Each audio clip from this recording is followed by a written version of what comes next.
दोस्तों, अगर पुराने जमाने के विलन की बात करें तो कमल कपूर का चेहरा कोई नहीं भूल सकता। उनकी खूबसूरत आंखें और गोरी त्वचा उसे नाजी खलनायक की तरह दिखती थी। नीली आंखों वाले कमल कपूर हिंदी सिनेमा के एक बहुमुखी अभिनेता थे, जिन्हें न केवल कम आंका गया बल्कि लगभग भुला दिया गया। उनके फिल्मी करियर की शुरुआत बतौर हीरो के रोल से हुई थी, लेकिन सफलताएं मिली विलेन की किरदारों से। कमल कपूर का जन्म 22 फरवरी 1920 को पेशावर में एक पंजाबी हिंदू परिवार में हुआ था। इनके बड़े भाई पुलिस में थे और ये उन्हीं के साथ रहा करते थे, तो छोटी उम्र में ही ये लाहौर आ गए थे। इनकी पढ़ाई लिखाई और परवरिश लाहौर में ही हुई थी। हालांकि इनके चचेरे भाई पृथ्वीराज कपूर थिएटर किया करते थे, तो ये भी अभिनय और थिएटर की दुनिया की तरफ आकर्षित होने लगे थे। कमल कपूर रिश्ते में राज कपूर साहब के चाचा लगते थे।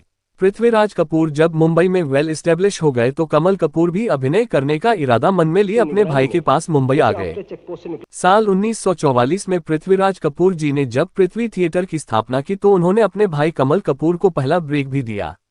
वो नाटक था दीवार। उस नाटक में कमल कपूर जी ने एक अंग्रेज अफसर का किरदार निभाया था।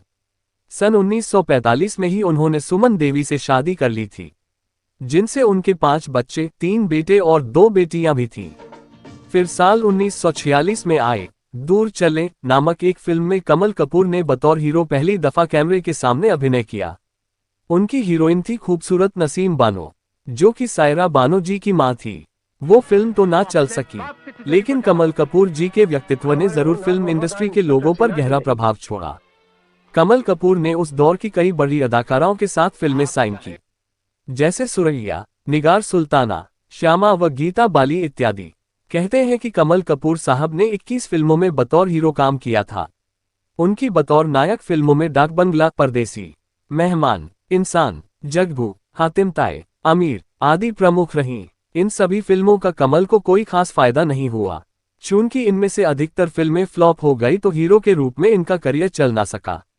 यहाँ ये बात भी जाननी जरूरी है कि साल 1948 में जब इनके भतीजे राज कपूर ने अपनी पहली फिल्म आग बनाई थी तो उसमें अपने पिता के रोल में राज जी ने अपने चाचा कमल कपूर को ही लिया था।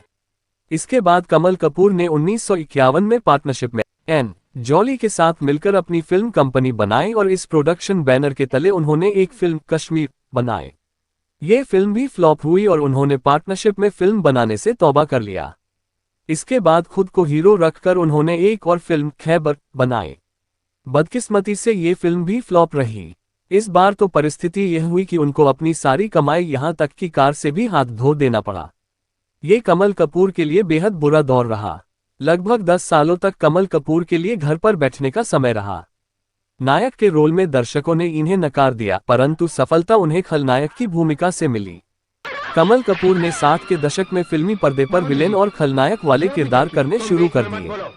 पहली बार 1965 में आई फिल्म जौहर महमूद इन गोवा में इन्होंने एक अंग्रेज विलन की भूमिका निभाई थी। इस फिल्म के बाद तो कमल कपूर के पास ढेरों फिल्मों के ऑफर आने लगे। उसके बाद कमल कपूर को हर तरह के छोटे बड़े रोल मिलने लगे थे।